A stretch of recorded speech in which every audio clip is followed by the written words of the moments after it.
Welcome everybody, good evening. So my name is Alistair Rendell and I have the honour of being the Vice President and the Executive Dean for the College of Science and Engineering at Flinders University, and I'm your host for this evening. So I would like to start by acknowledging the traditional owners of the land on which we meet, the Kaurna people of the Adelaide Plains, and pay my respects to their elders past and present and emerging. I recognise and respect their cultural heritage, beliefs and relationships with the land. I acknowledge that they are of continuing importance to the Kaurna people living today. To begin with, some housekeeping.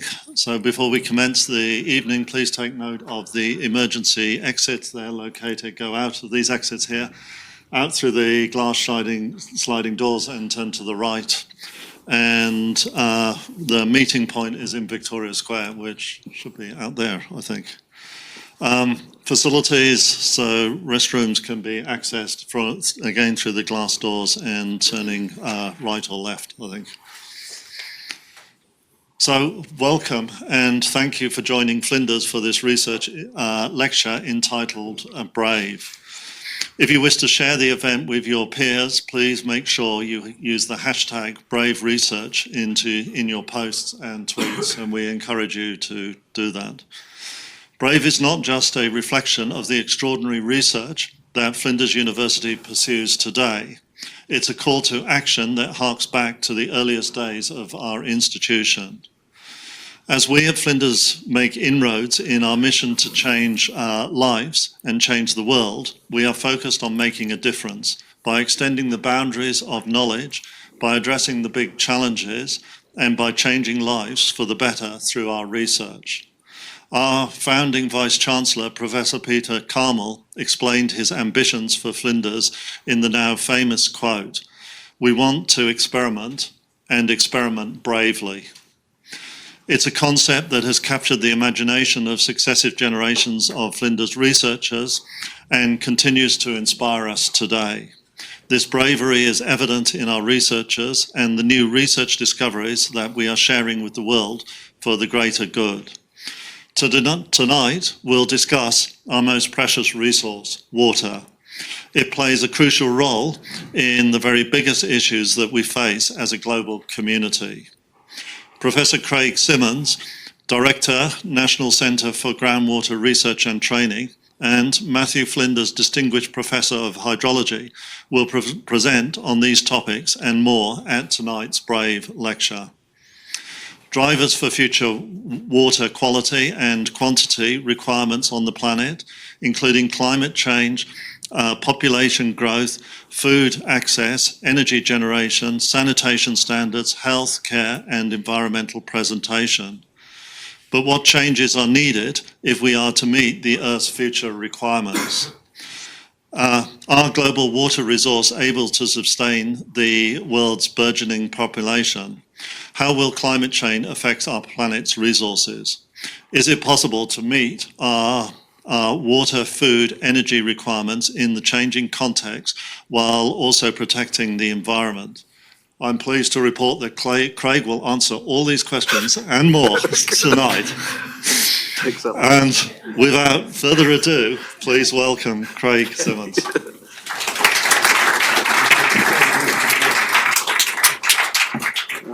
No pressure.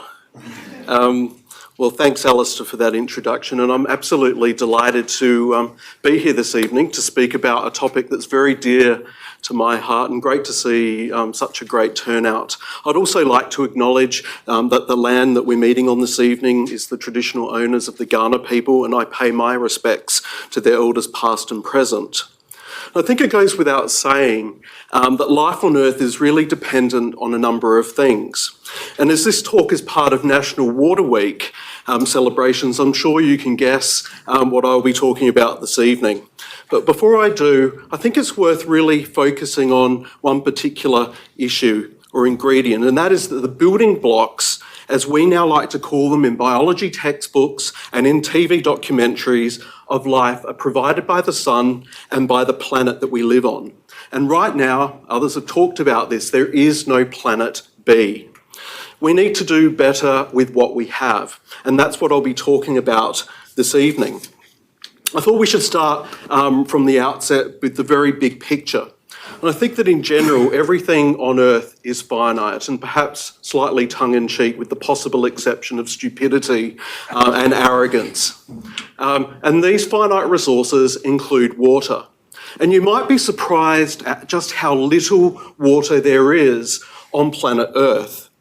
If we look at this slide here, shows all of the water on the Earth, liquid water, and we see here spheres showing all the water on the Earth, which is the big sphere over the western US. We need an Australian version of this figure. It's about 1,384 kilometres in diameter. The second sphere is this one here. They're getting smaller and smaller, is the fresh liquid water in the ground, in lakes and in rivers. And this is a sphere over Kentucky, which is now 273 kilometres in diameter.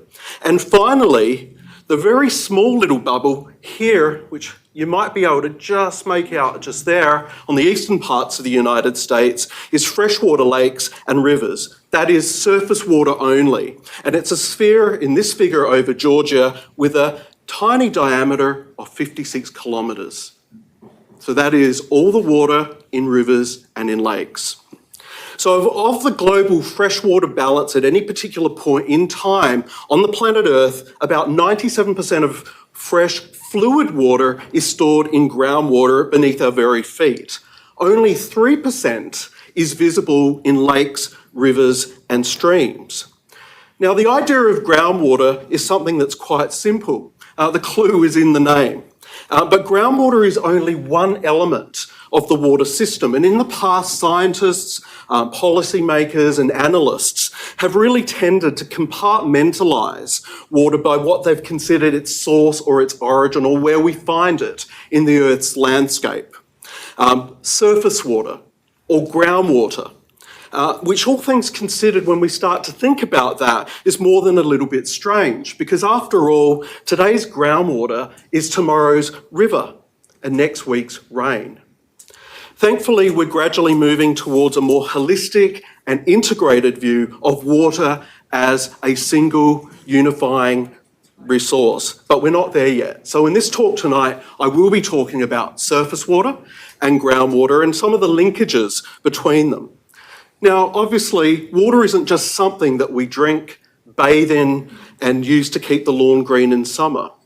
Through bores and wells, groundwater enables 43% of the world's food and half of the world's drinking water. Water is also important in a vast number of industrial and mining processes, supporting millions of jobs and many national economies. In Australia, over 30% of our water that is consumed is groundwater, and it supports national economic activity in excess of $34 billion a year. So water really is big business. It keeps us alive, fed, and in some cases, keeps us employed. But for something that's so necessary for the planet and all of the life on it, and as this slide here shows, just so scarce, I think that humans have done a fairly miserable job of managing it. Problems facing water supplies include overuse, depletion, and pollution. Contamination of groundwater is a global issue, and it's not all man-made. Natural arsenic and fluoride are major groundwater contamination and health issues. The entirely natural presence of arsenic in places like Bangladesh and Taiwan has caused blackfoot disease. Some of you may have heard it and seen it. A disease in which patients' extremities suffer a characteristic black and dry gangrene, crippling and killing some 137 million people in over 70 countries worldwide.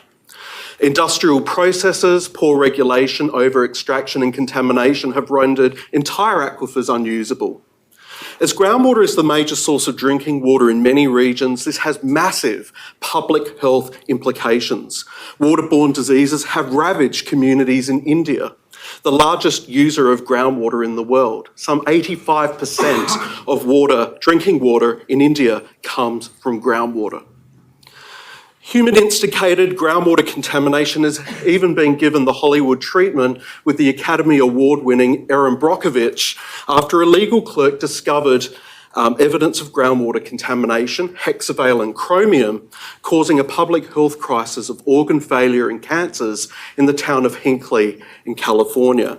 Now, chromium-6 can cross the placental barrier in utero, and it can be passed from mother to child through breastfeeding. So many of the victims in this case were children. Alongside the chemical issues sit mechanical problems. And we know that over-extraction has seen entire landscapes subside, sink and collapse.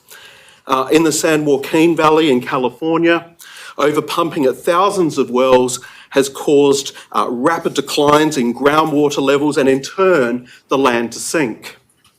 And this photograph here illustrates subsidence in the San Joaquin Valley. We see USGS scientist Joe Poland showing the nearly 9 metres of land subsidence that's occurred between 1925 and 1977 due to excessive groundwater extraction. And this is probably the location of maximum land subsidence in the United States. And it's also, we think, probably one of the worst recorded in history. So you can see those land levels in 1925 and 1977. Now, recent NASA data shows that San Joaquin Valley is still sinking by up to 60 centimetres per year throughout parts of that valley, making it one of the very fastest cases in the world. Now, California is an advanced state in an advanced country. So this is going on all over the world. Jakarta, for example, is sinking up to 17 centimetres per year through land subsidence, a very serious issue for a city already at sea level. News bulletins around the world speak of cities facing day zero. Many of you would have heard of this, the day when water supplies run dry. Cape Town, South Africa's second largest city, is perhaps the most famous example. And they've certainly been terrifyingly close. Estimates suggest they were just weeks, not months, away from dams running dry. Cape Town is not alone. 17 countries around the world face extremely high water stress. These places are home to 1/4 of the world's population, and they're currently withdrawing more than 80% of their available water supply on average each year for irrigated agriculture, industries and population centres. So across the globe, many cities are staring down the barrel of their own day zero. And these are not tiny tin pot towns whose sole bore has run dry, meaning that the 10 or 11 or 12 people that live there must somehow be moved somewhere else. Instead, these are cities. These are very big cities. Cape Town has an estimated 4 million people. Sao Paulo is home to 12 million. Cairo, 9.5 million. Mexico City, 9 million. Chennai, 7.1. We're talking about big cities whose water infrastructure and planning, for the most part, has failed to take into account the bigger picture and future scenarios. And among them, population growth and climate change. Day zero has given millions of faces to a problem that is otherwise difficult to communicate in its entirety. Now, the logistics of providing water to each of these cities beggars belief. And I wanted to sort of calibrate this in my own mind. And a large water tanker is about 40,000 litres.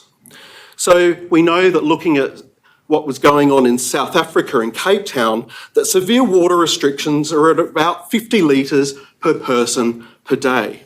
So at that rate, a 40,000 litre truck would provide enough water for 800 people. For Cape Town alone, that is around 5,000 tankers a day, or 1.825 million tankers of water a year, conservatively estimated. And all of this is happening now. According to a very recent United Nations report, the world's population is expected to increase by 2 billion people in the next 30 years, from 7.7 billion people currently to 9.7 billion people in the year 2050. But before we shake our heads and move on, let's not be too quick to judge.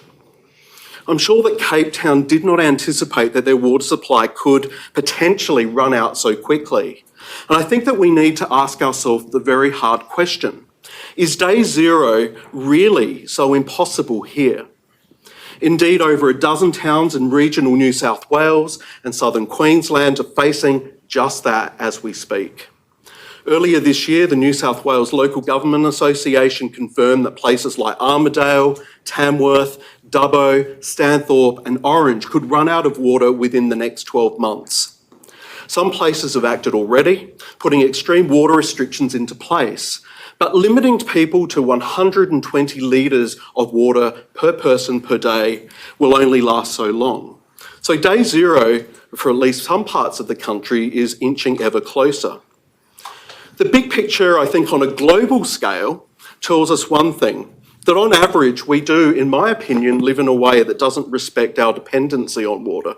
We cannot out-tech our need for water, and there's no app or gadget that can make our biological requirements for water disappear. And there's a finite amount of water on Earth, and we need to start living in a way that acknowledges that dependence and respects it accordingly. So, what can we do? As Cicero said, where there's life, there's hope. And as biology has proven, and NASA's Mars research team is hoping, where there's water, there's life. For those of you tempted to fall asleep or let yourselves drift off into a Mad Max-style dystopian desert fantasy, just a quick reminder that water is important. Your body is over 60% water. So first and foremost, I think we need to understand the situation. And our research at Flinders is working hard to do just that. And I just wanted to share a few of the projects. There are many that are going on. The projects are really tackling a number of Australia's and some of the globe's most pressing water issues. And we're really lucky to have a great team of researchers and students at Flinders working collaboratively with researchers in state and national and international governments and industry. So it's truly a really collaborative effort involving a cast of stars. Dr. Ilka Wallace is working on PFAS contamination at defence sites. PFAS is found in some firefighting foams, common household products such as non-stick cookware and stain protection for carpets and fabrics. Ilka's work is focused on modelling the movement of PFAS chemicals through groundwater in the water table beneath some of Australia's military installations. And her models and methods are helping Australia stay at the forefront of contamination remediation. Professor Ocker Bartolin, who is here tonight. Ocker, where are you? Hands up. Yep, over here. Ocker from Flinders is working on community water supplies in Milingimbi Island in Northern Australia. Together with local Indigenous communities, this work is increasing the sustainability of water availability for the future. And I think that this work that Ocker and colleagues and the team are leading and working on really illustrates an important point. Sometimes, and in fact in many cases, that science is only part of what is necessary. Water is culturally significant for many of Australia's Aboriginal people.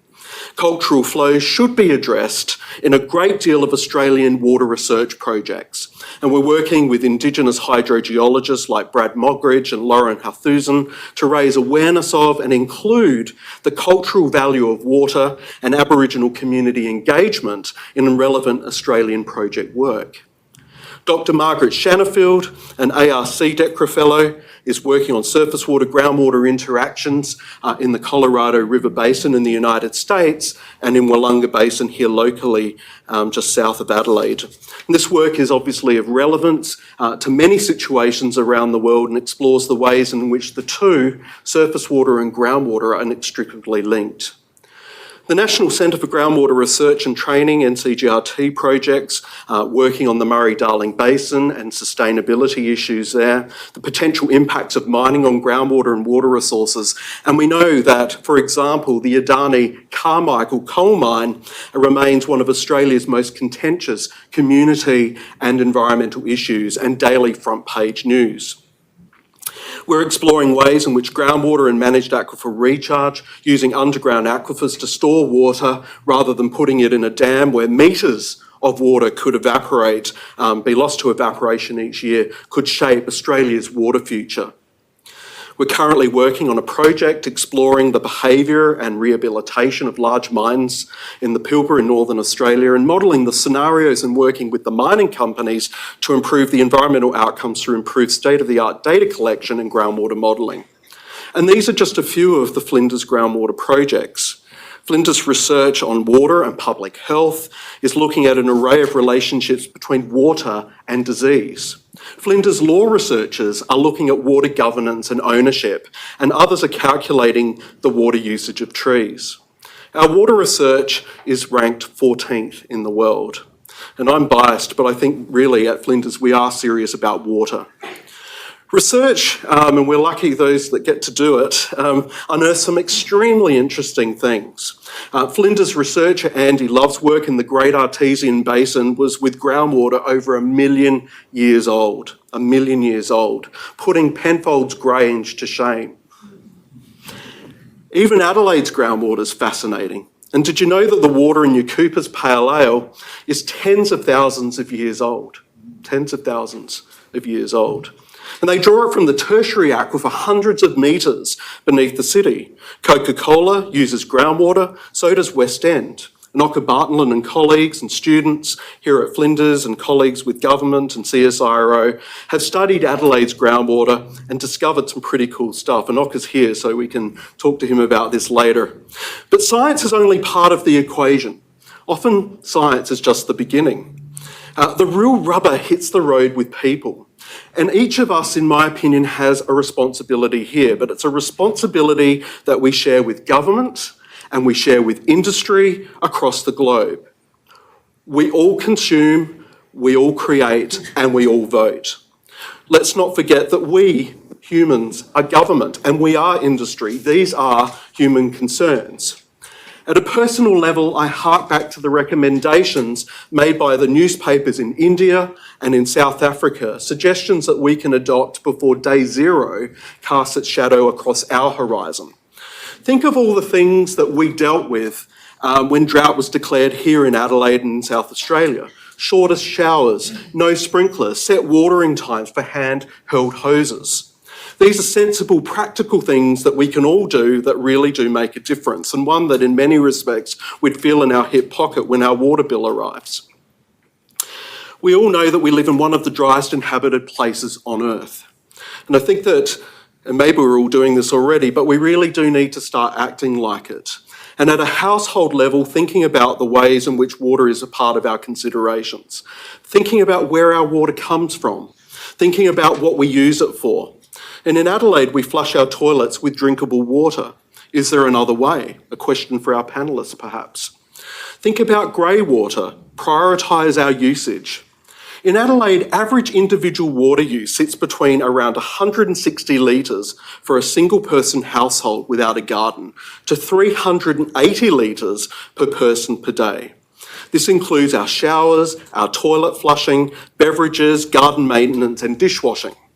This average household use is 200,000 litres, the average household uses 200,000 litres of water per year. That's about 550 litres of water per day in their day-to-day domestic household usage. Now contrast those figures with the 50 litres per person for the inhabitants of Cape Town. There has to be some middle ground. But home use is only part of our water footprint. Food is a huge user of water, and some of these figures are absolutely staggering. Unless you start to think through these figures, it's really hard to understand.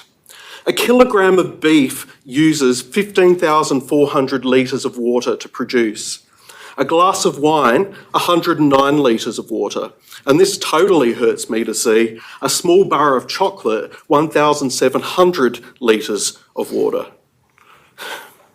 These figures are staggering. Now, I'm not telling any of us not to consume these things, but I do think we need to think about the hidden water cost of our food and of our lifestyle and make decisions accordingly.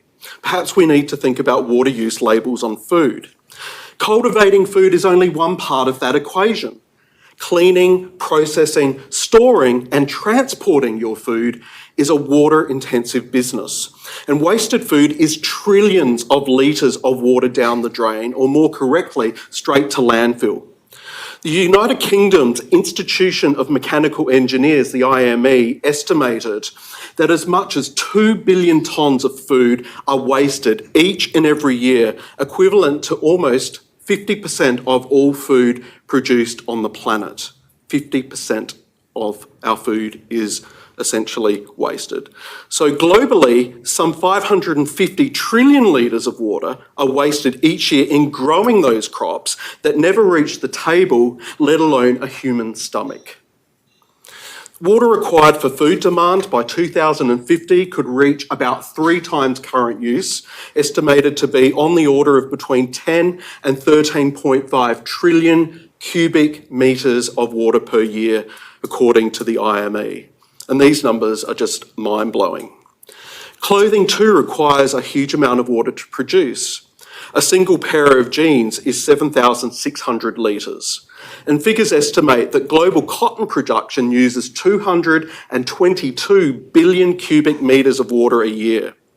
Fast fashion sees Australians buy an average of 27 kilos of clothing a year, 27 kilos of clothing a year, and discard an alarming 23 kilos on average each year into landfill. That's twice the global average. And all of this fails to mention the energy and the CO2 costs of each and every step in these myriad of processes. Now that would be problem enough in itself, but food, water and energy are not separate issues. They're highly interrelated. And for a country as large as ours, it's surprising to learn that a great many of these activities are focused in rather small geographic areas. And I'll show you just what this looks like. So if we look at Australia's rainfall, we see a lot of our rain falls up in the northern parts of Australia, the top end here in the wet tropics, but also in patches along the east coast, east of the Great Dividing Range. So that's our rainfall map. Now, that rain recharges our groundwater systems, and you can see here a map of Australia's groundwater resources here, which stores that water sometimes for hundreds of thousands, if not millions of years. Now, when looking at this slide, pay particular attention to the location of the Great Artesian Basin here, covering parts of Queensland, the lower bits of the Northern Territory, Upper South Australia, New South Wales. So here's the Great Artesian Basin, Australia's largest groundwater basin and one of the largest aquifers in the world. Now let's have a look at Australia's coal deposits. And remember where that GAB is. And as we turn to our black and brown coal deposits in this figure, we can see that the smaller green circles are the black coal deposits, the stars, the operating mines, and there's a whole lot of them going on up here, circles and stars there, and the diamonds are deposits under development. So as we can see here, the Eromanga and Surat coal basins are the GAB's constituent sedimentary or depositional basins. And they map rather closely the outline of the GAB. So the GAB is a layered aquifer with layers of aquifers and aquitards ranging in age from about 65 million years old to 250 million years old. And black coal is a part of the depositional structures in that system. They're coexisting. So water and coal. And last but not least, Australia's food is grown in shown where we're growing it here in this map here. And I think you know where the majority of our population in Australia resides. So Australia's biggest coal deposits are located under some of our most productive and well-watered agricultural precincts, adjacent and beneath some of our largest population centres. And food and mining are happening simultaneously. In many cases, the water that farming needs is an inconvenience mining needs to remove to get to the coal. So it's not one thing or the other, it's both. The sequence of maps shows, I think, one thing very clearly, that water in Australia is a complex issue. It's not just environmental, it's not just industrial, it's not solely agriculture, it's all of these things. And it matters to everybody, and that's why we need to keep the subject high on political and personal agendas. There are solutions. Reducing water use and increasing water use efficiency, treating, reusing and recycling water, improving agricultural water management, reducing losses in water distribution networks, investing in grey and green infrastructure, improved operational forecasting systems for rainfall and natural flow predictions, and better management of groundwater are amongst those that are in the mix. I think locally that we need to be talking about water issues. Talk to others, and as cheesy as it sounds, use the good old water cooler as a conversation prompt. I often think, why is it that our workplace or your workplace chooses to ship in groundwater in plastic containers rather than turn on the tap?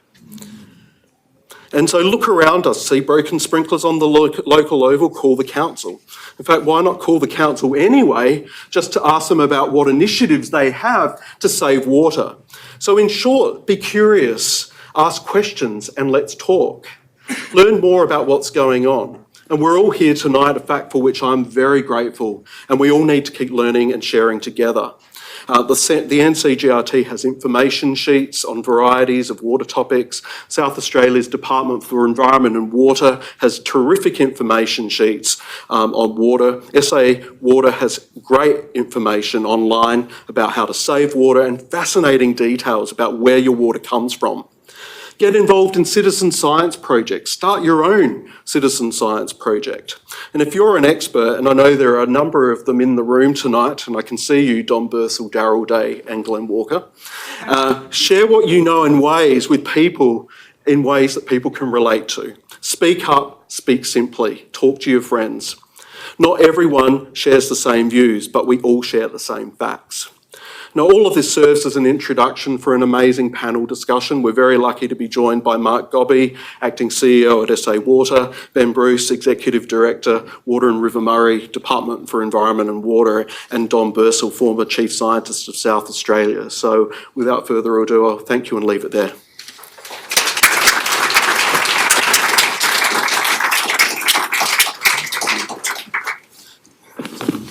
Okay. So thank you, Craig, for a very interesting talk. So I am equally depressed about the amount of water which is consumed in chocolate bars. So my take home from this is the water in the chocolate bars, the 27 kilos of clothing, which I'm sure I don't use. Yeah, no, I don't either. I think my wife used more of my allowance, actually. And the thousands of years old water used for Cooper's brewing. Yeah. That's why it tastes so good, I guess. I should say that I only moved to South Australia in the end of January this year from many years in Canberra. Okay, so we do have a panel session, as Craig has mentioned, so I would invite the panel to take their seats. So Ben Bruce, who's the Executive Director of Water and River Murray for the Department of Environment and Water. And Mark Gobby, so the Acting CEO of SA Water. And we do have an apology for Karen Roos, who was unavailable, but Don Bursell came up here expecting to be sitting in the back saying nothing or asking questions, and has offered to stand in for Karen and Craig, of course.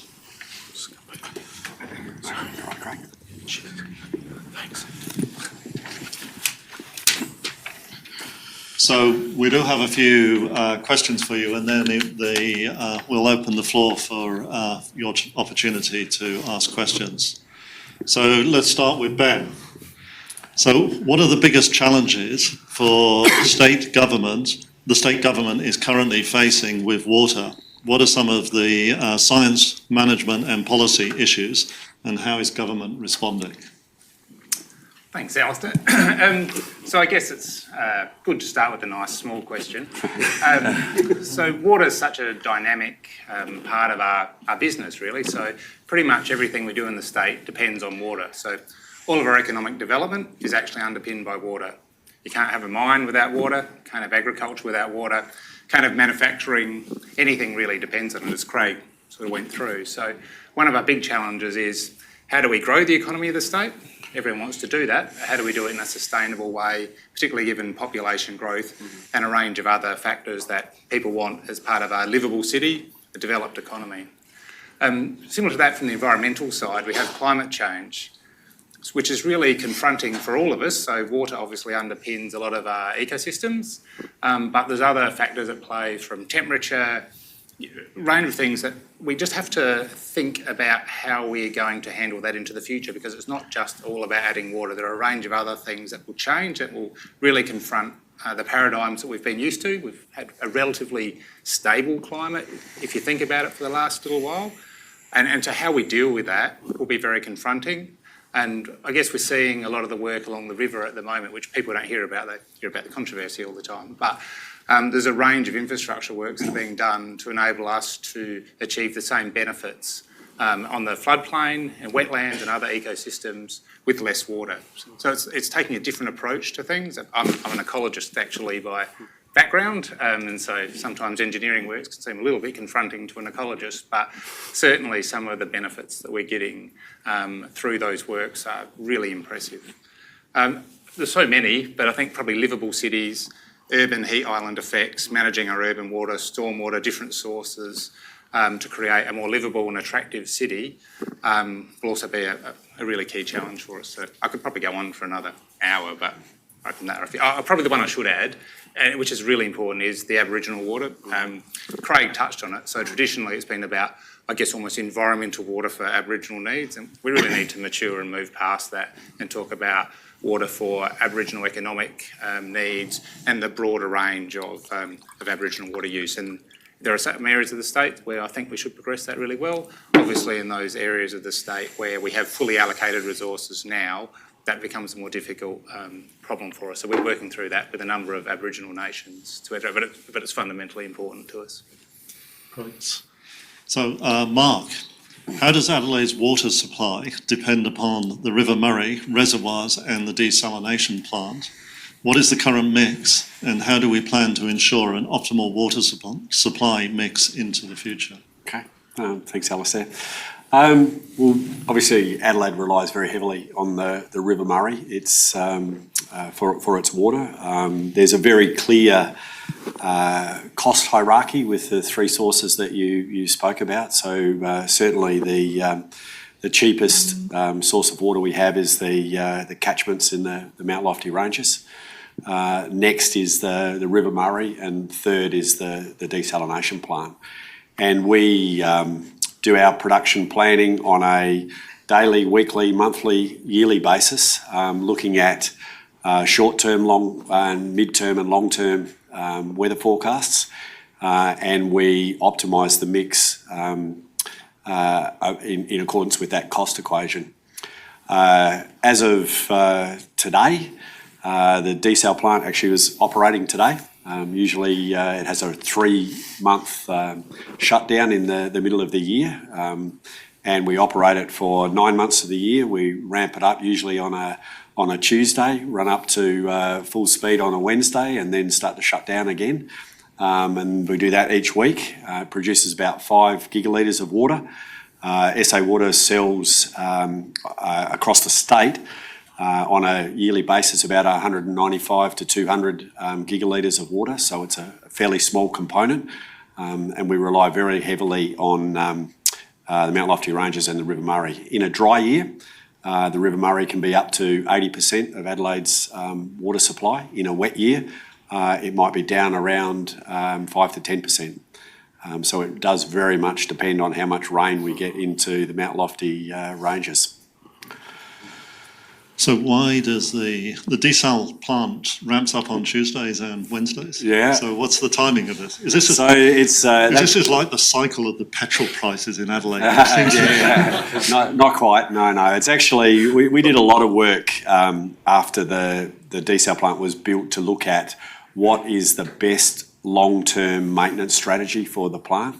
And it's really a maintenance issue that is the reason that we run the plant. It is our most expensive source of water. If it was just looking at cost of water in the short term, then we probably wouldn't run the plant. But the reality is when we looked at the cost of operating the entire system, and we looked at the investment we'd made in the desalination plant, and we looked at the right long-term strategy to get the best balance between short-term cost and short-term and long-term costs. Then operating the plant in that regime was actually the best way. It's very interesting when you think back. So we first proposed this to our regulator and their team of consultants, which was quite extensive back in 2016 for the last regulatory period.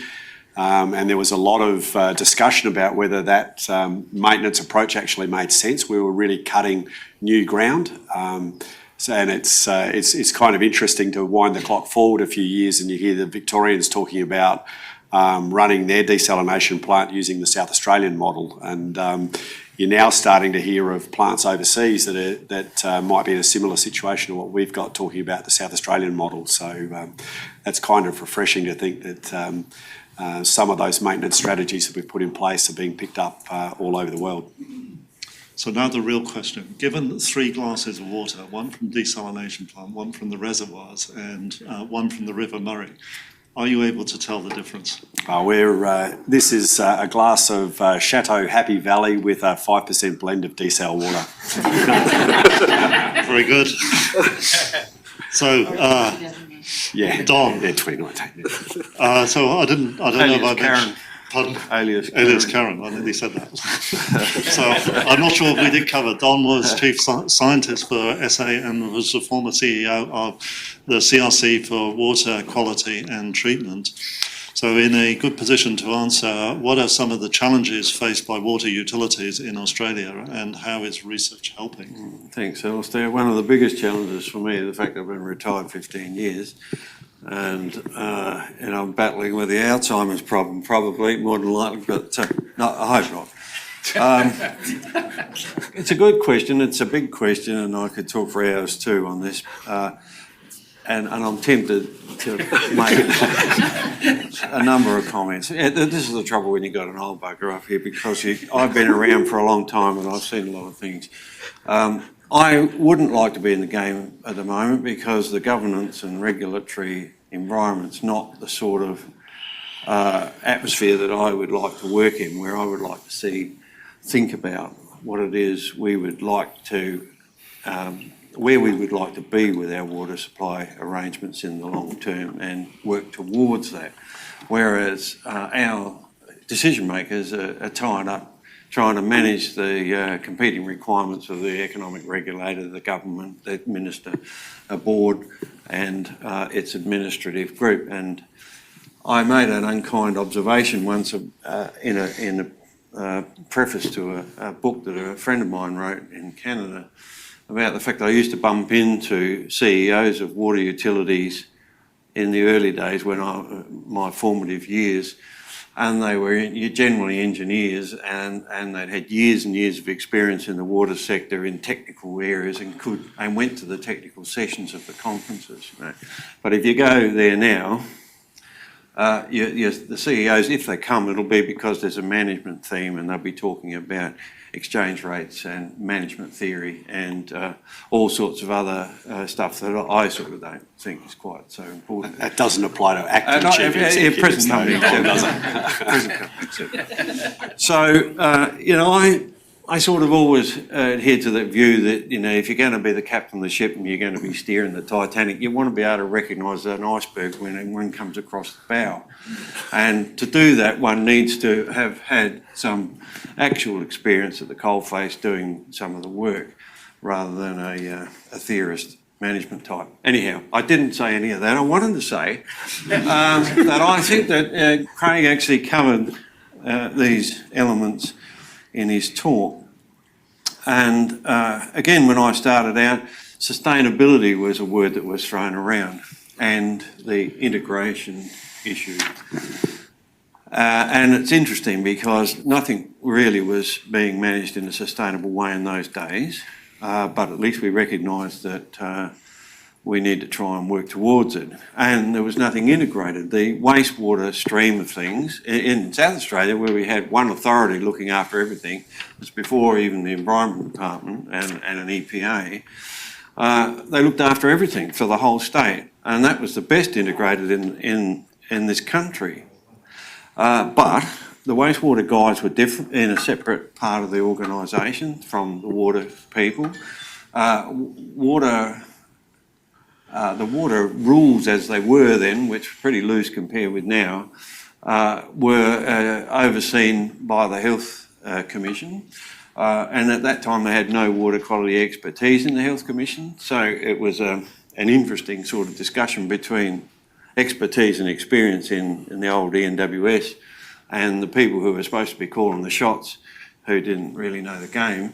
And the wastewater guys had no body to refer to initially until the EPA came along later on and took that role. And a number of people went from ENWS to EPA and took that regulatory role. So there was a big job to try and look for sustainability and integration in that environment, and we're still not there.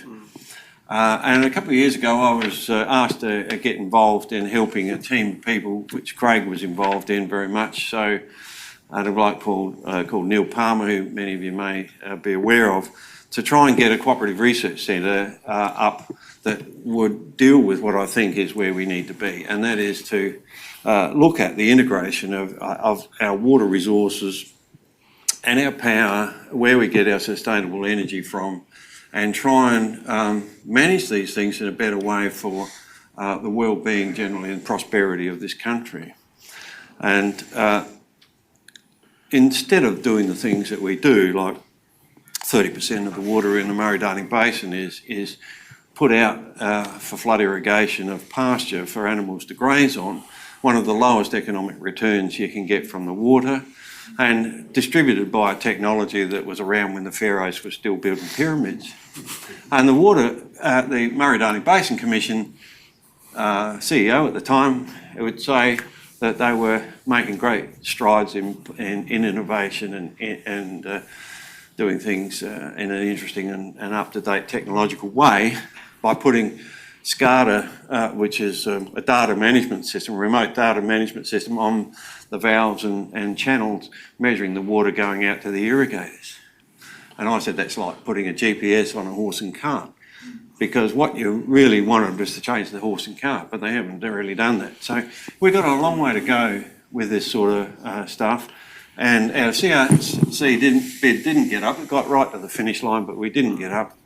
And it's a pity, because you could be using sustainable energy to produce good quality water from poor resources, either saline water from the sea or brackish water from the groundwater resources, contaminated water from industrial and mining operations. You can turn anything wet into drinking water if you have enough money to filter it through. And if you use a lot of the new technology now, you can do this without any adverse health impacts. And what I would like to see is our leadership sort of saying, well, at some point down the track, this is the way it ought to go. And our research, and the second part of that question was, how the research people can help. It's very helpful to research people if leadership in the country has indicated where the light on the hill is going to be, because then you can map out the things you don't know. And how can we get there, and how can we do it in an economic and affordable fashion? We haven't got any of those sorts of things or ambitions put out before us. We just battle away between different jurisdictions, arguing the toss over what's fairly small cheese usually, and that I think is a disappointing thing. But Craig's main message, I think, was about sustainability, not only from a water point of view, but from an energy and a waste management point of view, and get these things integrated. That's, I think, the challenge for the Thanks, future. Don. I think there'll be some comments from the audience along those lines. So Mark, water restrictions were the norm in the Millennium Drought. Do you think that we should be practicing water conservation measures all the time, and not just in times of drought? What are some of the ways we can all be more water wise? So the short answer to that question is yes, absolutely. And it's probably something of an oxymoron for me as acting chief executive of SA Water to say to everybody in Adelaide, use less water, but that really is the message that we do say to our customers. If you look at, and Craig talked about a number of the sort of the per capita consumption figures, but if you look at the trends probably over the last 20 years in South Australia, we did see a massive change in water use habits of Adelaideans through the water restriction years, and per capita consumptions probably came down by 30 or 40%. They have started to creep back up again over recent years, but that's a message that we do say to our customers is to use water wisely. It isn't a cheap commodity. It's delivered to your door on demand for about $3.41 a tonne at the moment is the current price. I guess that's still cheaper than sand, but maybe that's a different equation. But we certainly encourage our customers to use water wisely. The single biggest use of water in Adelaide is still on gardens, and so thinking about your garden when you're establishing your house, or and the type of irrigation system you might want to put in, how much lawn you might want to put in, what sort of plants you plant is going to make the biggest difference that you possibly can to your water consumption. The other initiative that we think is really important, and as we move more and more into the digital age, and our customers are expecting to be able to understand at a moment's notice what their water use and their water consumption is the use of smart meters. And part of our regulatory submission that will go into ASCOSA at the end of this month is to invest more extensively in smart meters. I think we have about 2,000 smart meters across Adelaide at the moment, largely for our large industrial customers. There's 300 in Penneshaw, and what we believe is that customers want to know more about their water consumption and when they're using water, and if they know more, they will think more about it, and if they think more about it, they'll use it wisely. And that information that we get from those smart meters as we progressively roll them out across the city will also tell us more about what happens in our distribution network at what time and when. And if we know that, then we can invest in our distribution network a lot more wisely than perhaps we are at the moment. So there are a couple of takeaways. Get on board with smart meters as they come in over the next few years. And think about what's in your garden, because it's still your biggest water use.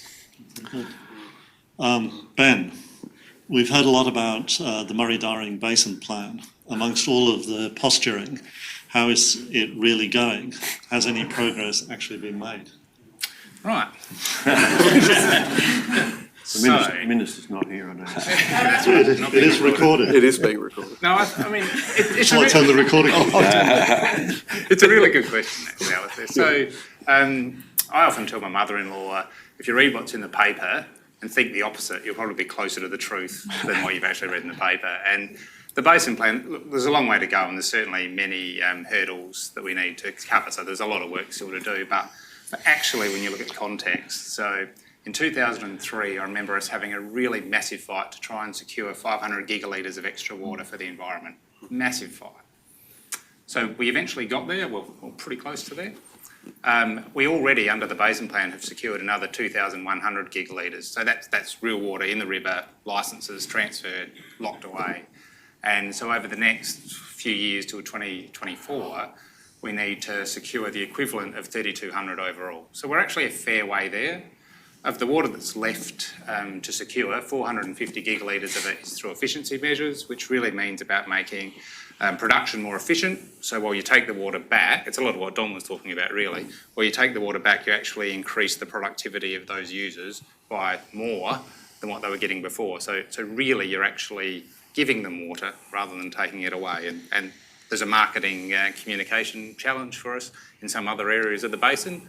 South Australian irrigators have jumped on that really well and have done a terrific job. Productivity, particularly in the Riverland, has skyrocketed on the basis of using less water through adopting some really cutting-edge technology. They've done a terrific job. I should have said that I wasn't thinking of the South Australian part here. I mean, that was improved a hell of a lot by the old NWS years ago anyway, so we were always in front. Yep. I was entirely making those comments about the eastern states. Thanks, Doug. But I think the real success that we need to look for is what success we've achieved in environmental improvements, because that's really what the Basin Plan is about at the end of the day, as well as maintaining sustainable communities, what we need. So I guess what we're seeing is it's early days, so any of the ecologists in the audience will understand that ecology takes time to work. But we're seeing a whole range of increased breeding events. So we're finding bream in the Coorong, for example, through managed environmental flows. We've actually stimulated breeding events in the last 2 years in the Coorong, which I think had been 5, 6, maybe in 10 years before the previous breeding event. There's particular conditions about saltwater, freshwater wedges that you need to create. Lampreys, ancient fish, now passing through the barrages, and found them 700 or so kilometres upstream, haven't found them for years and years. So floodplains are now being watered. So for those who know Chowla, people saw it around the millennium drought time. I remember going out there and thought, I think we might have passed the point of no return here. It was just devastating. And with some of the water we're going to put back in, there's a whole range of regeneration of vegetation, again in smaller areas, so there's still a lot more work to do. I don't want to pretend that we're all there, but you can see where the benefits of these type of interventions are working. Ironically, we saw the really terrible fish deaths late last year, and we'll see more up in the upper catchment where it's incredibly drought affected. One of the unfortunate reasons we lost so many fish was we'd actually increased the breeding of Murray cod, callop, a range of other species by orders of magnitude in the 3 years leading up to it. So there were actually so many more fish there than there were previously. Unfortunately, when you get drought, and there are still residual issues to resolve in the upper catchment, that's the consequence of living in the system, particularly the Darling system that we're on. There's been a whole lot of regulatory reform as well. So people would have seen the compliance issues in New South Wales. They've completely transformed their system. There are now national agreements around what compliance needs to happen. They've introduced an independent environmental regulator, which is going through like a dose of salts through everything in New South Wales. They've got ICAC inquiries. So again, the job's not done, but a whole lot of things are in place. Water resource plans, so a new limit on the amount of water that can be diverted from the basin for consumptive use came into effect on the 30th of June this year, and that's being implemented and compliance run against. So again, there's a whole lot of positive stories, but there are a whole lot of work still to do. But I have hope for it, and I mean I think you see a number of politicians, Prime Minister included, say, really it is the best plan we've got. And really, whether or not more water is required, we'll evaluate, and there are statutory evaluations of whether more water is required, 2024, 2026. But even if more is required, we still have to deliver 3,200 to get to that bigger figure anyway. So our view is to crack on and get the 3,200, and then we'll see where we go from there. But there are some encouraging signs, noting we just have that climate change thing coming over the top that we need to manage as well. So just one minor thing. So you said, what paper does your mother-in-law read? You said, read the paper and believe the officer. I'm getting myself in trouble here. It's a one-paper town, Alistair.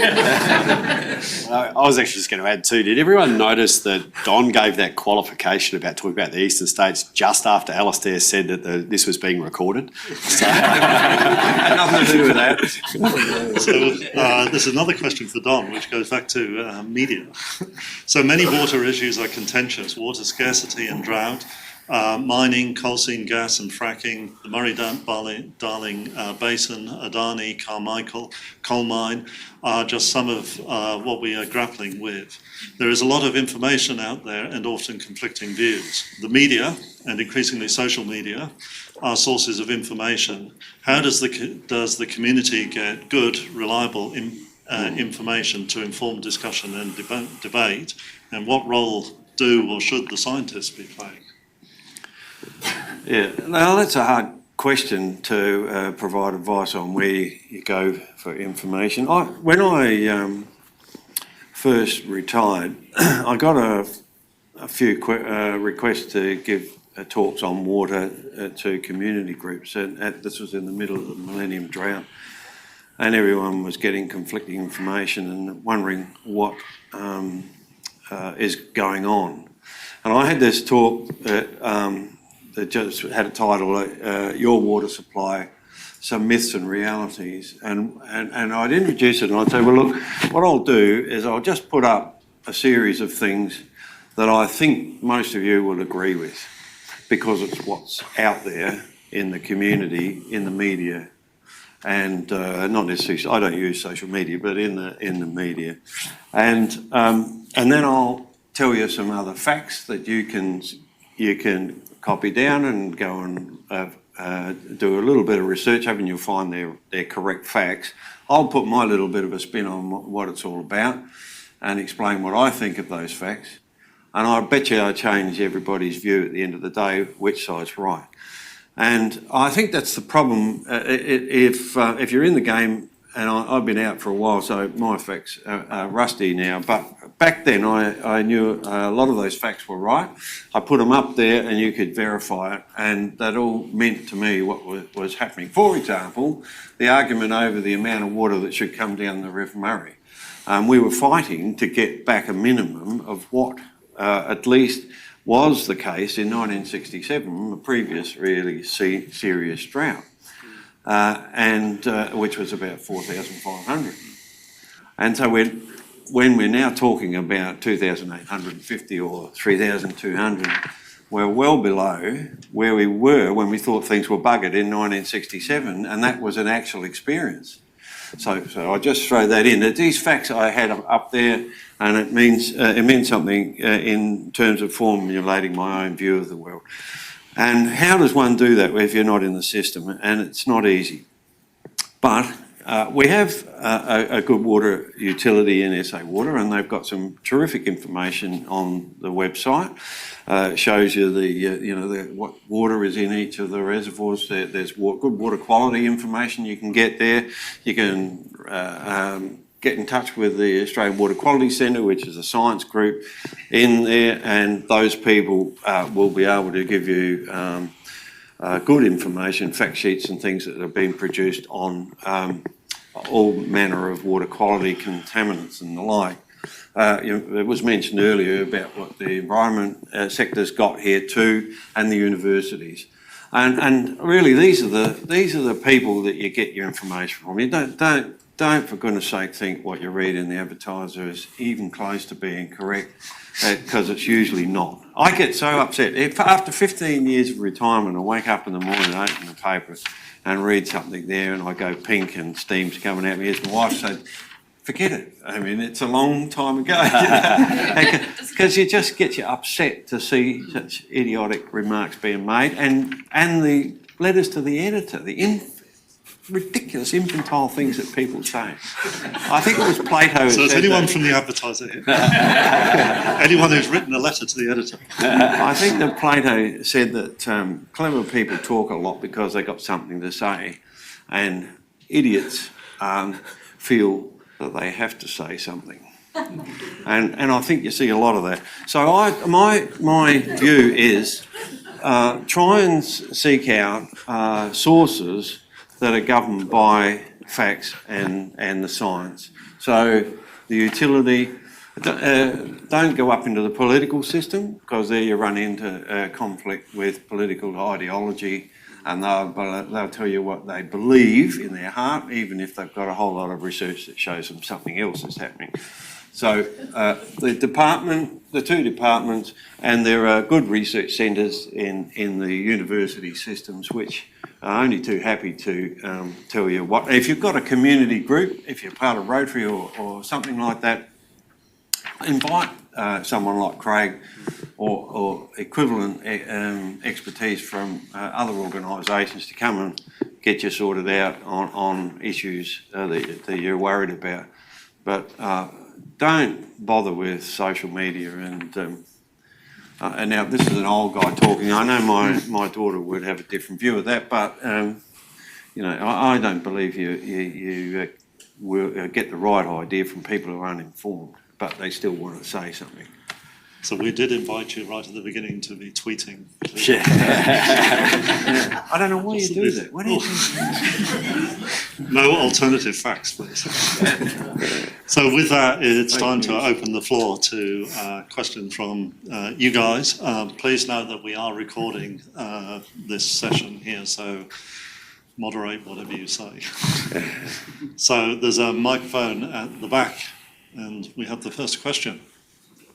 Thank you. My name's Gordon, and I was just wondering if we could perhaps have some of the physics on hydrology on the planet. I seem to recall years ago hearing that water was disappearing from the planet, and I was curious to know where does water come from on a planetary basis? Is it being synthesised? If so, how? And is it actually disappearing? And if so, how? Do you know the answer to It's that? one for you, Craig. Yeah, so there are others in the room that can add to this, but my understanding is that for the most part, water is conserved. There's some small changes here and there, but for the most part, it's conserved, moving around the planet in the hydrologic cycle. So evaporation, rainfall, moving around, so it's constantly in motion, and it stays in various compartments in that hydrologic cycle for various lengths. It might be days and weeks in rivers, weeks to years or longer in groundwater, and quite long residence times in the ocean. So there's this perpetual movement of water. But others, Don, do you want to... No, the only thing that can lead to, be cautious of, that can lead to that view that it's possible that the water's disappearing is when it's quite popular at the moment to have various astronomers talking about the planets and the like, and the history of the universe and so on. And it's in longer term time frames, the planets have moved around. They believe have moved around in their orbits and the distance they are from the sun. Like Mars was believed to have had a fair amount of water on it, but it's lost it because it came in and got hotter, and it all blew off by the solar wind as well, and as the heat, and then moved back out. So that's where I think the impression comes that we're possibly losing it. So there's definitely research that's showing that groundwater exists in ice form on most of the planets. But when you're talking, billions of years in that sort of time scale, won't worry us at all. And our time frames. Over there. I'm wondering if and when we will be having drinking water from recycled sewage. And, there's been problems in, I think, was it Toowoomba? They voted against, they didn't want to have recycled water. Sounds like SA Water. Yeah, so I'll give you my personal answer to that. It is as soon as possible. And I think, if you think about the story that Craig eloquently articulated before, and probably goes to the question was just asked about, is there what's happening to water on the planet? So glad you said that it stayed the same, because that's the answer I've given to that question for the last little bit of time. But to the best of my knowledge, there's the same amount of water on the planet as there was 1 million years ago and will be in 1 million years' time. The problem we've got, it's just not where it used to be. And, if you think about indirect potable reuse, the technology's there, and it has been for a long time. The next glass of water you drink might have gone through the kidneys of a Roman soldier. But the sooner as a society we get to that point of being able to directly recycle our wastewater back into our drinking water system, I think the better off we'll be. Any other comments? Craig, do you want to... I think it's happening in, the media's reporting on it this week already, isn't it? That it's happening in many countries around the world. And I think parts of New South Wales, Tenterfield and others are facing this discussion as we speak right now about sort of apparently 100 days of water or less. It's a really serious conversation, but we do need to be having it. And I think that, and Don and Mark can speak to the water treatment issues, but from what we know, the water can be treated to better than current tap water quality if we choose to do it. It's all about economics and what we're after. Yeah. It happens in Singapore now. Happening in Singapore. Yeah. And South Africa, I South think, is Africa. where the trouble is at the moment. Yeah. It's certainly possible to do this, and no doubt about it, it's been possible for a long time. It's just that I've put up some warnings about this in the past, and it's mostly because of this issue of how water is being managed and led in the country, and that when you move into a regime where you're directly cycling wastewater back to the water system, it's quite a different order of magnitude in difficulty in doing this, and it's not just economics, it's a question of alertness 24/7 all the time. There's never possible to have a problem, and there are systemic issues that need to be resolved about the culture of organisations. There was a guy in the water sector in Canada once doing a PhD on cultural comparisons of high performance organisations, faultless type organisations. So airlines, for example, you never want anything ever to have one crash. I mean, it's a very visible thing that happens, and you can see exactly what the outcomes is when it happens. And so airlines have become extremely good at making sure that they never make mistakes when it comes to flying. They don't quite apply the same rigour as to what happens to your baggage on the flight. And we've all got stories about that, and so there's a big long hop from what we're doing now, and it's in the detail there, because in the wastewater you've got pathogens that are still alive and kicking, and they are human pathogens because that's where they came from.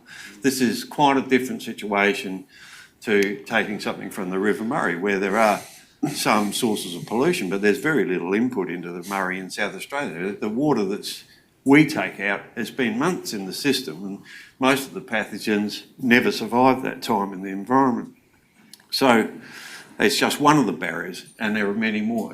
But you can build all that in, you can, and the people that are driving it 24/7 have to be very expert at doing what they're doing, and they've got to not be complacent. Complacency should never sneak into it. And this is the sort of thing that we need to make sure we change the cultures that are in the system to make sure that'll happen. That's the warning I have, but it's certainly possible. I'm not saying it's not, but there's a big leap. Okay, so next question. Yes, I'm involved in a business that's been involved in irrigation in the Langhorne Creek region since 1995. So we lived through the millennium drought.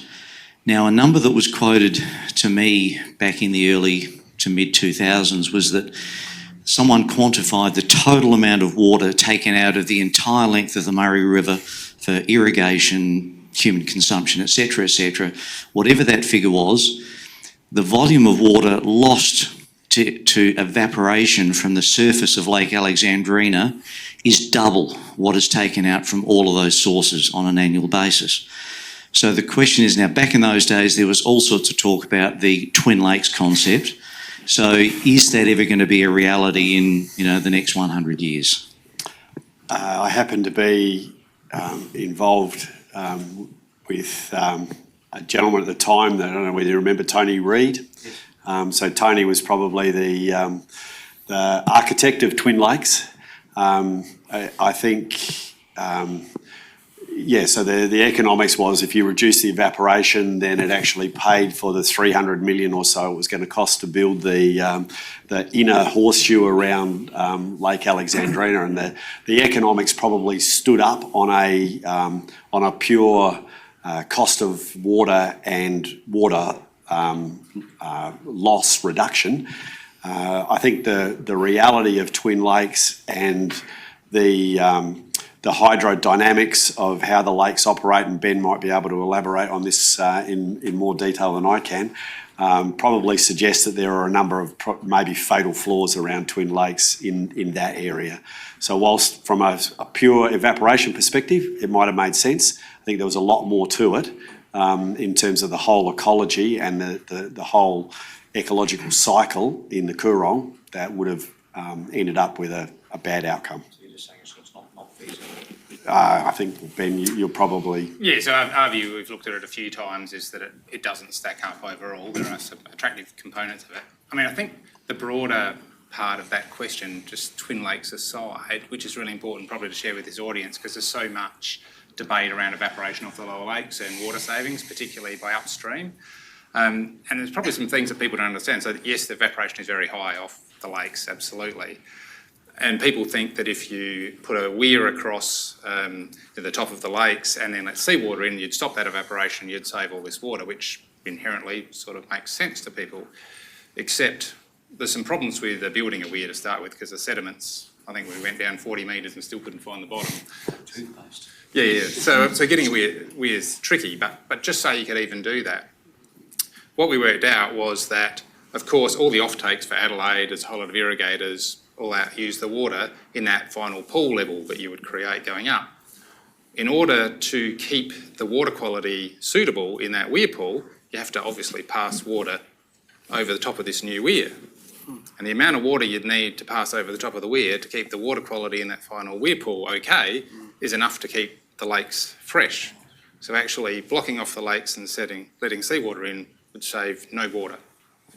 So it's actually it's something that upstream irrigators in particular like to use as a thing to stir up South Australia. Oh, they're wasting this water, but actually it doesn't stack up when you break it down. We've got a lot of very highly saline geological groundwater that from the whole basin, not just from South Australia, but most of it pops up in our section. So if there's not a decent flow through to dilute that out, the river would go very highly saline straight away.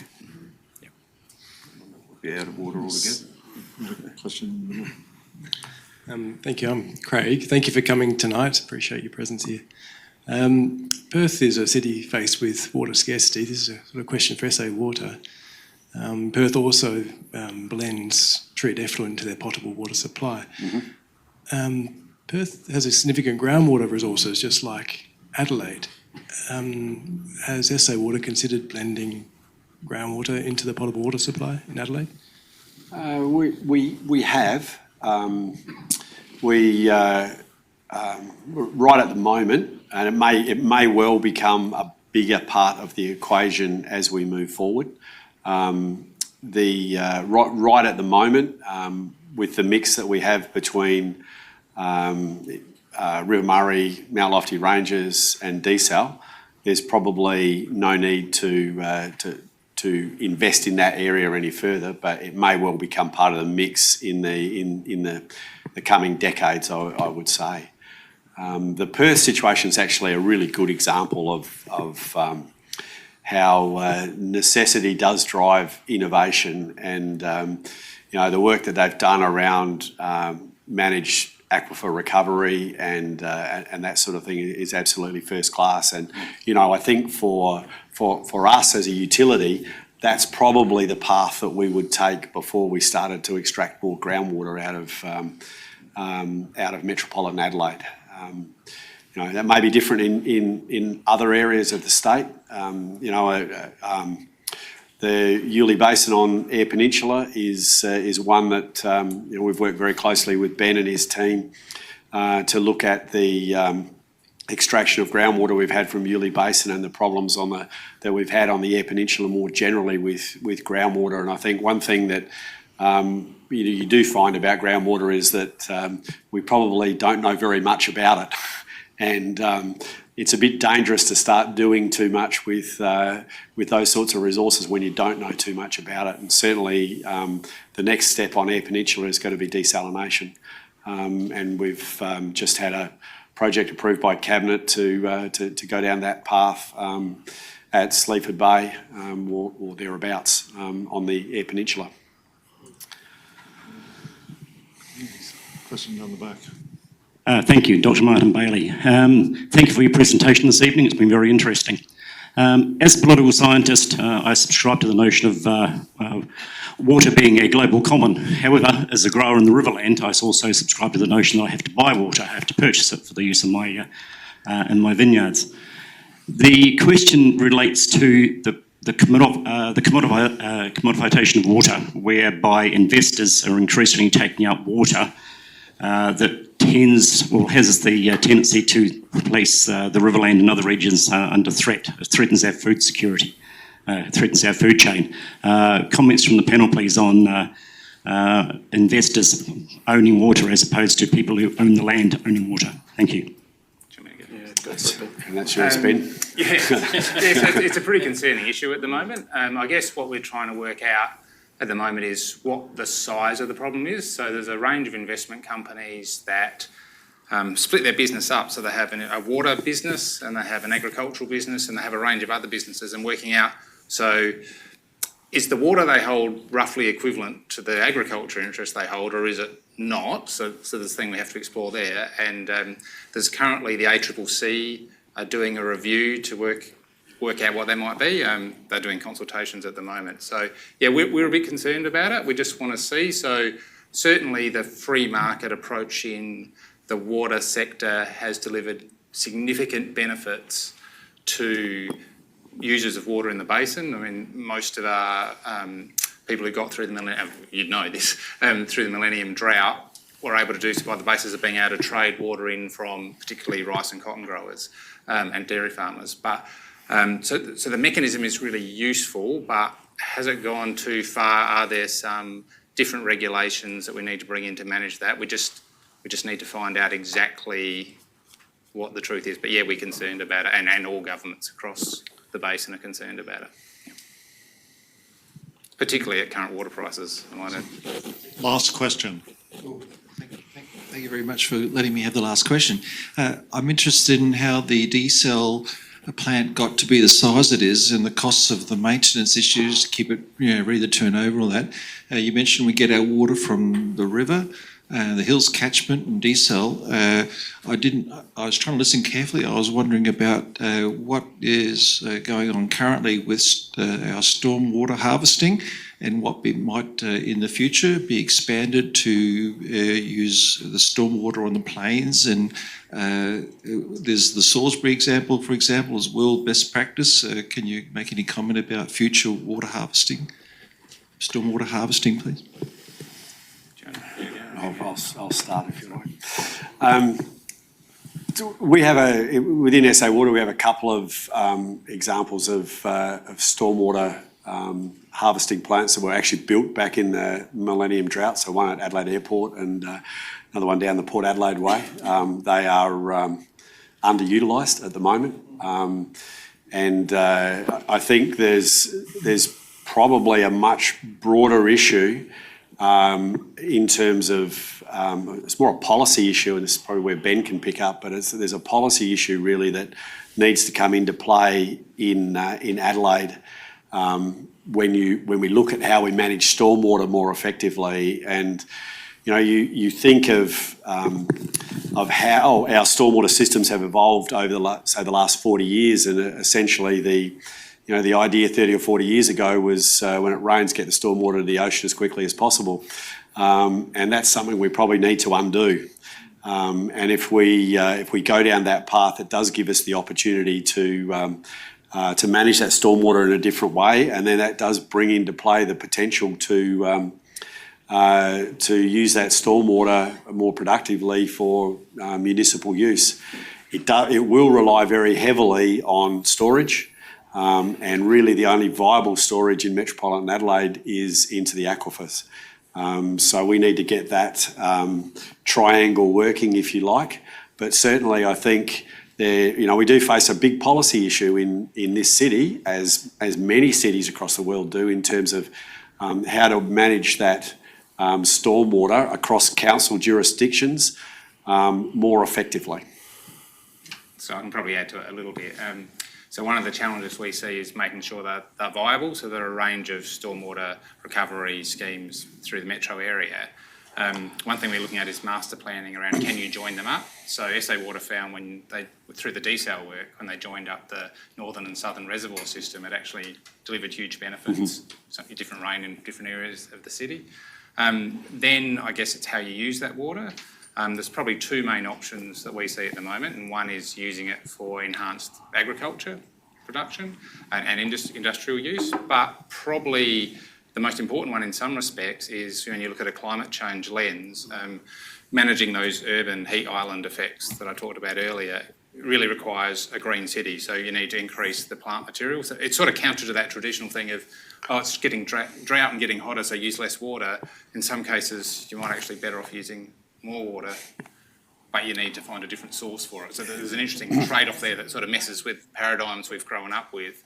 But, you know, if you look at, 50, 60 degree temperatures in urban centres, over the next little while, the only way you can really bring that down, unless you're going to use massive amounts of power with air conditioning, is to green the place. And to green the place, you need to use water. And so using non-potable supplies of water would seem to be a potential opportunity. There's a whole lot of work that needs to be done around that, but I'm not sure if you're telling me it's been put on the shelf as a too hard policy question. No, it's an active. Yeah, actively. Yeah. It's Ben's point about other uses of that stormwater are actually really becoming quite viable. We've been doing some work with Adelaide Airport on looking at actually greening using stormwater from the stormwater recycling plant to actually green areas of the airport surrounds. And what we've found with the studies we've done is that having that greenery around the airport actually has a microclimate and it reduces the air temperature across the airport building. And when you look at the reduction in air conditioning and reduced energy costs that you get from that greening, it actually pays for itself.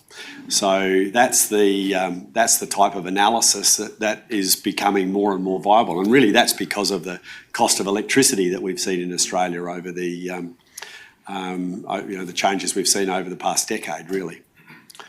That's I support those comments that are made. I think that's the direction that sort of stormwater recovery and reuse should be targeted towards in a city like Adelaide. Back in the drought, and when I was still in the game, there were a lot of people were pushing for replacing or enhancing our water supply, but certainly almost replacing our water supply system with the urban stormwater. And if you look at, if you go up on Mount Lofty or something, you have a look across at Mount Bold. Mount Bold's, I think, 50 gigalitres when it's full. 48. 48. And about a quarter of our annual consumption for Adelaide. While you're up there, have a look around on the metropolitan area there and see where you're going to put 3 more Mount Bolds to hold the water when it's coming down. Because one of the things that happens, especially increasingly so with climate change, is that we're going to get a lot of water at a very short period of time. It's not going to have time to go down into the aquifer.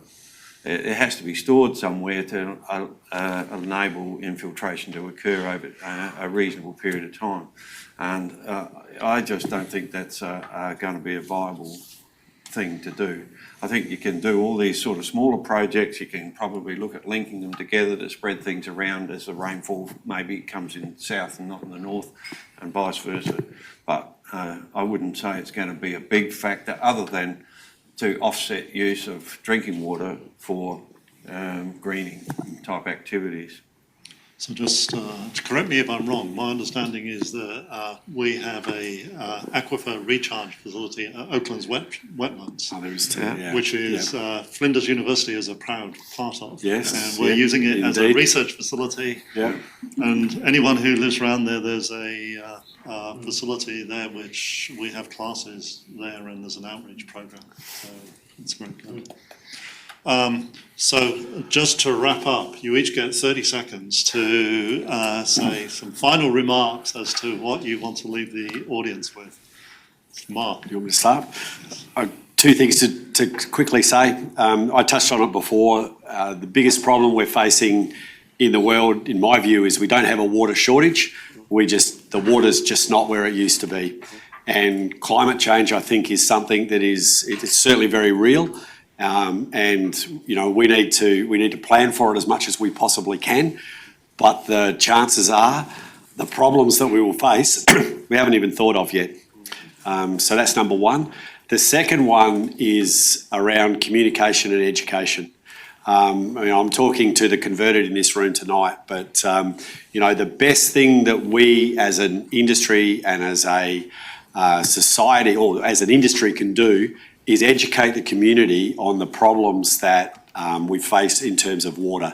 So those mixed messages that come from journalists and newspapers and those sorts of things right across the country, we need to make sure that the true story is getting out there so that people understand the facts and can deal with the facts and not the myths. Okay, Craig. Yeah, and Don's alluded to this earlier. I think that water is just too precious and important to be a political football. And the hydrologic system really responds on much larger timescales and longer timescales and election cycles. And as ideal as it may be, I would really wish that we were able to start thinking about these water resources in a much longer term and strategic way. I fear that we're not doing the strategic planning as a nation and thinking about the long-term future. We already see parts of the country in drought right now. We've been through the millennium drought. We know that our population is growing, and some of the Australian Bureau of Statistics models suggest it could nearly double in the next 50 years. We know that there is consistent agreement amongst the IPCC climate change projections for parts of Australia that will get drier. And so if the system's under this much strain already in the Murray-Darling Basin, in southwestern Perth and elsewhere, then there is almost one inevitable consequence that it will only be under further strain going forward, and that we need to be planning now about what those scenarios would look like in the future. Ben. All right, I'll just use a bit of my time to give Craig a little bit of solace. So we're just starting work on a refreshed national water initiative. So some of that long-term planning, the work that was done in the early 90s has been quite fundamental into moving forward. Probably the two messages are that climate change will challenge all of our water paradigms as we've all grown up using them, and we need to innovate to deal with that, and it will be quite confronting in all sectors, be it environmental, social and economic. Be very challenging. And the other thing is, I think like we said before, and Don's alluded to, make sure you get good advice and question. So it's not, we flippantly said about journos, but you've got to be careful of scientists too. So there are good scientists.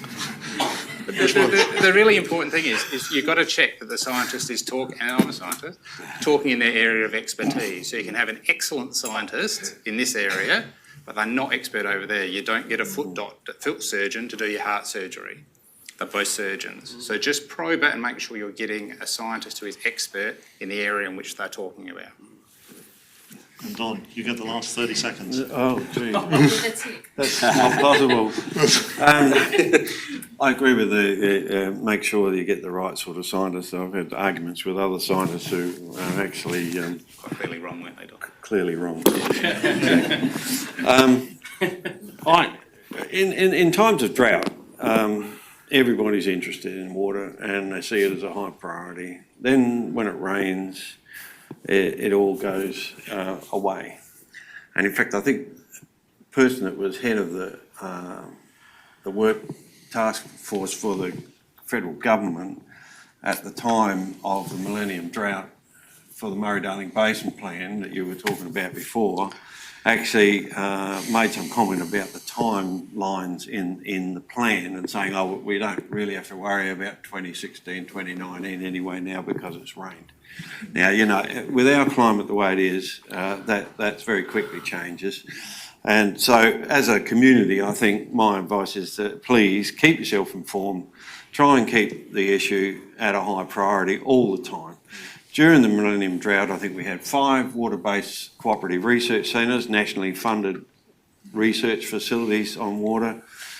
We had a national water department. Ken Matthews was heading up the National Water Commission, and various other areas, all of which have been dismantled by subsequent governments after the drought, or they've come to the end of their term and they weren't refunded and so on. So And there are none at the moment, I think. We would have been the only ones if we'd got up, which is another point. But so I think that it's imperative for the community to make sure that water is kept at a high priority, even when it's raining, because tomorrow it probably won't be. And building up teams of people with the right sort of expertise to make sure that we can take things to this sustainable and fully integrated position, integrated not just across the whole water cycle, but including renewable energy, then we really need those people. And you can't just switch them off and on short funding cycles. It doesn't work. So thank you very much. So some sound 30 advice. seconds? That was Oh, it was exactly 30 seconds. 31, I reckon it was, Don. So the message is keep water on the agenda and beware of dodgy scientists. So I would like to thank the panel for, I think what you would agree would have been a very entertaining discussion, for you for your participation and the questions, and a big thanks to Craig for leading it off with a very interesting lecture. So thanks everyone.